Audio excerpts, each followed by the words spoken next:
नमस्कार, मैं शालिनी और आप देख रहे हैं नेक्स्ट 9 न्यूज। दिल्ली में एक आईएएस परीक्षा की तैयारी कराने वाले कोचिंग संस्थान के बेसमेंट में बारिश का पानी भर जाने की वजह से 3 छात्रों की मौत हो गई। इस मामले को लेकर एक तरफ जहां राजनीति हो रही है तो विरोध प्रदर्शन भी जारी है। छात्रों का गुस्सा शांत होता नजर नहीं आ रहा है। दूसरी ओर प्रशासन जगा हुआ दिखाई दे रहा है। यही कारण है कि एक के बाद एक कार्रवाई की जा रही है।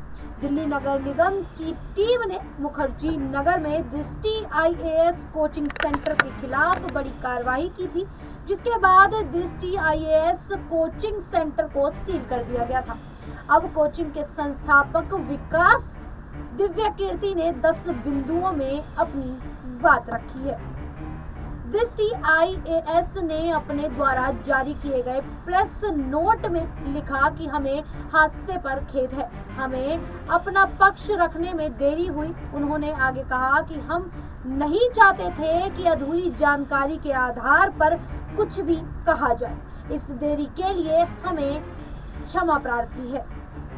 दृष्टि आईएएस की तरफ से कहा गया कि शनिवार की दुर्भाग्यपूर्ण घटना, जिसमें 3 विद्यार्थियों श्रेया यादव, तान्या सोनी और निवीन डाल्विन की असमय पर दर्दनाक मृत्यु हुई। इस हादसे पर हम गहरी संवेदना व्यक्त करते हैं। कोचिंग संस्थान ने लिखा कि हम तीनों बच्चों के प्रति विनम्र श्रद्धांजलि अर्पित करते हैं और ईश्वर से प्रार्थना करते हैं कि उनके परिजनों को यह अपूर्णीय क्षति झेलने का हौसला प्रदान करे। दृष्टि कोचिंग संस्थान ने अपने चौथे पॉइंट में लिखा कि इन बच्चों के परिवारों से हमारा सीधे तौर पर कोई परिचय नहीं है, परंतु दुख की इस घड़ी में हम पूरी तरह से उनके साथ खड़े हैं। यदि हम किसी भी तरह उनके लिए कुछ भी मदद कर सकेंगे तो यह हमारे लिए आभार होगा। कोचिंग संस्थान ने 5वें बिंदु नंबर पर लिखा कि इस घटना को लेकर विद्यार्थियों में जो गुस्सा दिखाई दे रहा है वह पूरी तरह न्याय संगत है। बहुत अच्छा होगा यदि इस क्रोध को कोई सटीक दिशा मिले और सरकार कोचिंग संस्थाओं के लिए निश्चित दिशा निर्देश लागू करे। इस संबंध में हम सरकार के साथ पूरी तरह सक्रिय सहयोग करने को तैयार हैं। कोचिंग संस्थानों के नियमों को लेकर इस आईएएस अकेडमी ने लिखा कि कोचिंग संस्थानों से जुड़ी यह समस्या ऊपर से जितनी सरल दिखती है उतनी है नहीं। उन्होंने आगे कहा कि इसके कई पक्ष हैं जिनके तार कानूनों की अस्पष्टता और अंतर्विरोध से जुड़ते हुए दिखाई दे रहे हैं। डीडीए, एमसीडी तथा दिल्ली फायर डिपार्टमेंट के नियमों में असंगति है। नियमों के अनदेखी को लेकर कहा कि Delhi master plan 2021, national building code, Delhi fire rules और यूनिफाइड बिल्डिंग बाय लॉज के प्रावधानों में भी काफी अंतर्विरोध है। दिल्ली मास्टर प्लान 2021 को छोड़कर किसी भी दस्तावेज में कोचिंग संस्थानों के लिए स्पष्ट प्रावधान नहीं दिए गए हैं। संस्थान ने अपने इस पत्र के माध्यम से कहा है कि आशा है केंद्रीय गृह मंत्रालय द्वारा नियुक्त समिति जब 1 माह में अपनी रिपोर्ट प्रस्तुत करेगी तो उसमें ऊपर लिखे अधिकांश बिंदुओं का समाधान मिल सकेगा। दृष्टि आईएएस ने अपने संस्थान की सुरक्षा को लेकर लिखा कि हम पूरे विश्वास से कह सकते हैं कि टीम दृष्टि विद्यार्थियों की सुरक्षा को लेकर अत्यधिक सतर्क रहती है। वर्तमान में हमारी मैनेजमेंट में फायर एंड सेफ्टी ऑफिसर का विशेष पद है, जिस पर कार्यरत अधिकारी नेशनल ऑफर सर्विस कॉलेज से पढ़े हुए हैं और बड़े अस्पतालों और मॉल्स में 14 वर्षों तक यही कार्य कर चुके हैं। संस्थान ने आगे लिखा कि वे प्रत्येक भवन का नियमित रूप से सेफ्टी ऑडिट करते हैं। इसके अतिरिक्त प्रत्येक भवन के लिए एक अधिकारी की जिम्मेदारी होती है कि वह रोज सुरक्षा के 16 बिंदुओं को चेक करे और इसकी सूचना बिल्डिंग मैनेजमेंट ग्रुप पर अपडेट करे। हमारा क्लासरूम जिन भी भवनों में है उनमें आने जाने के लिए कम से कम 2 रास्ते हैं ताकि किसी भी आपात स्थिति में बच्चे सुरक्षित निकल सकें। कोचिंग संस्थान ने दिल्ली नगर निगम द्वारा पिछले कुछ दिनों में की गई व्यापक कार्रवाई को स्वागत योग्य बताया है।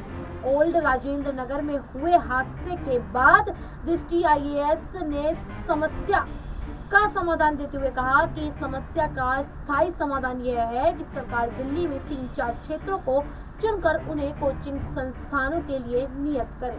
अगर सरकार क्लासरूम्स, लाइब्रेरीज, होटल्स खुद तैयार कराएगी तो न ज्यादा गिराए जाने की समस्या रहेगी और न ही सुरक्षा से जुड़े प्रावधानों की कोई समस्या आएगी। संस्थान ने आगे कहा कि हम इस विषय पर संबंधित और चीजों को स्पष्ट करने के लिए जल्दी ही एक विस्तृत विश्लेषण लेख का वीडियो के माध्यम से जारी करेंगे ताकि सभी विद्यार्थियों व अन्य को भी सभी पक्षों का अनुमान हो सके। हमें विश्वास है कि जब सारे पक्ष सामने होंगे तब समाधान की सही राह भी निकल सकेगी। अंत में कोचिंग संस्थान ने कहा कि एक बार फिर यदि जाने अनजाने में हमारी टीम से कोई चूक हुई है तो हम उसके लिए फिर से खेद प्रकट करते हैं। उन्होंने भरोसा दिलाया कि विद्यार्थियों की सुरक्षा को लेकर और ज्यादा सतर्क रहेंगे। अब जिस प्रकार से ये हादसा सामने आया है, इस घटना के बाद कैबिनेट मंत्री आतिशी ने कहा कि दिल्ली सरकार शहर में संचालित कोचिंग सेंटरों को रेगुलराइज करने के लिए कानून लाएगी। आतिशी ने कहा कि कानून बनाने के लिए सरकार एक समिति गठित करेगी जिसमें सरकारी अधिकारी और विभिन्न कोचिंग केंद्रों के अभ्यर्थी शामिल होंगे। उन्होंने कहा कि कानून में बुनियादी ढांचे, शिक्षकों की योग्यता, कुशल विनियम और भ्रामक विज्ञापनों के प्रसार पर रोक लगाने के संबंध में प्रावधान होंगे। जनता की प्रतिक्रिया भी मांगी जाएगी और क्या कुछ कहा है देखिए। लेकिन प्रिलिमिनरी इंक्वायरी रिपोर्ट के आधार पर ही MCD ने तुरंत कार्रवाई शुरू कर दी। सबसे पहले जो जेई जिम्मेदार थे वहां पे ड्रेन की मेंटेनेंस के लिए, जिनकी जिम्मेदारी थी ये देखना कि ड्रेन पर इंक्रोचमेंट ना हो, जिसकी जिम्मेदारी थी ये देखना कि किसी भी प्रकार की इलीगल एक्टिविटी वहां पर फील्ड पर नहीं चल रही है, उस जेई पर सख्त से सख्त कार्रवाई हुई और उसको MCD से टर्मिनेट कर दिया गया है। उसको परमानेंटली नौकरी से निकाल दिया गया है। दूसरा, जो AE थे, असिस्टेंट इंजीनियर, उनको तुरंत सस्पेंड कर दिया गया है क्योंकि इनकी जिम्मेदारी थी फील्ड ऑफिसर होने के नाते कि जो ड्रेन वहां पर बनी हुई है वो फंक्शनल है कि नहीं वो उनको इंश्योर करना था। उनकी जिम्मेदारी थी कि जिन परमिशंस के आधार पर वहां पर बिल्डिंग कंप्लीशन सर्टिफिकेट दिया हुआ है, क्या उन रूल्स और रेगुलेशंस को फॉलो किया जा रहा है या नहीं किया जा रहा। इसलिए इन दोनों अफसरों पर तुरंत कार्रवाई करी गई। मैं आज दिल्ली के लोगों को और देश के लोगों को ये भरोसा दिलाना चाहती हूँ कि जैसे ही पूरी इंक्वायरी रिपोर्ट सामने आएगी और अगर इन अफसरों के अलावा और कोई भी अफसर जिम्मेदार पाया गया जिसकी अपनी ड्यूटी ना करने की वजह से इतनी बड़ी त्रासदी हुई, चाहे वो अफसर एक जूनियर अफसर हो, चाहे वो सीनियर मोस्ट व्यक्ति हो, किसी को भी बख्शा नहीं जाएगा। उन पर सख्त से सख्त कार्रवाई करी जाएगी। इसके साथ ही साथ कांग्रेस नेता सचिन पायलट ने भी इस हादसे पर दुख जताते हुए कहा कि 1-2 संस्थानों को बंद करने से काम नहीं चलेगा, ऑडिट करके कार्रवाई होनी चाहिए। इस पर उन्होंने और क्या कुछ कहा है देखिए। उनके सपने, उनके परिवार के सपनों को ध्वस्त किया गया और सिर्फ एक व्यक्ति या 2 संस्थाओं को बंद करने से काम नहीं चलेगा। इस संस्थान में दिक्कत है और राजस्थान के अंदर भी जहाँ जैसे स्कूल चल रहे हैं जहाँ पे नियम कानून का उल्लंघन हो रहा है और खासकर नौजवान का खूब होताने पड़ते हुए जब बच्चे सुसाइड कर लेते हैं या उनके कपड़े टूट जाते हैं या उनके पेपर लीक हो जाते हैं या इस प्रकार के हॉस्टल में जहाँ रह रहे हैं उनकी कुछ सुविधा नहीं मिलती है, सारे नियम कानून रेगुलेशंस को कान पर रखकर सिर्फ कुछ पैसे कमाने के लिए अधिकारी, अफसर, प्रशासन, नेता जो भी हो, अगर इस प्रकार के लोगों को संरक्षण दे रहे हैं तो वो उस जुर्म की उतनी भागीदार है। इसलिए ऐसी कार्रवाई करनी चाहिए। और मैं राज्य सरकार को मैं कहना चाहता हूँ कि इनको एक ऑडिट करना चाहिए कि कैसे व्यवस्थाओं में हमारे बच्चे रह रहे हैं, पढ़ रहे हैं, खा रहे हैं, और उन लोगों को कम से कम बेसिक स्टैंडर्ड देने, मैं समझता हूँ कंपलसरी करना चाहिए। खासकर चाहे वो कोटा है, सीकर है, जयपुर, जहाँ बहुत सारे हज़ारों लाखों बच्चे पढ़ने आते हैं।